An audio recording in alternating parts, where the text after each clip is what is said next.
Yung aking anak, kumakain ng favorite ng pinanak. Nilutuan ko siya ng mulukiya. Okay, open. Mauubos na yung kalahati isang kaldero ko mulukiya. Favorite ng mga anak ko yan.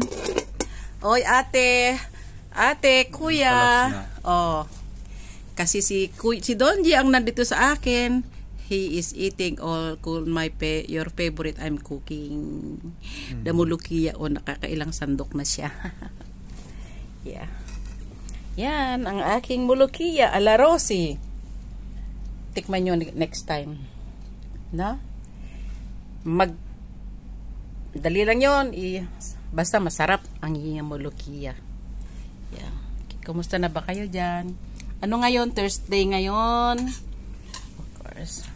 May klase si Donji mamaya, kaya nandito siya ngayon. And magpapatulong ako ng konti sa aking YouTube channel. Malapit na po, malapit na. Okay, inaayos ko ng aking channel. Okay. Gusto anak mo, sabi mo anak, sarap. Kalas. Sabi mo naman nun, yan. Kalas. Sarap. Kalas. Yun lang, kalas lang. Diba, sarap. Sabi mo naman yun. Paano?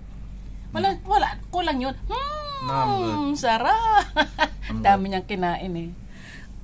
Bakit tayo mga nanay, kahit matatanda na yung mga anak natin, parang para sa atin, baby pa din sila sa iyo, no? Sa atin, kahit marami na silang palpak, pag lumapit sa iyo, ngumiti sa iyo, wala na, tapos na. Dalimutan mo na.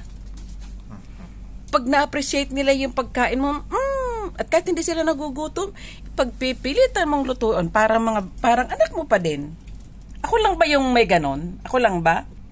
Mga nanay, mga lola, sumagot kayo. Ako lang ba? Sagot! OA bang magmahal ang La Rosie? Hindi naman, no? Hindi naman OA. Talagang ganun. Anak mo yan eh. Kaya, okidoki. Yun lang for now. Bye-bye. Happy Thursday. Nak, say bye-bye. Bye.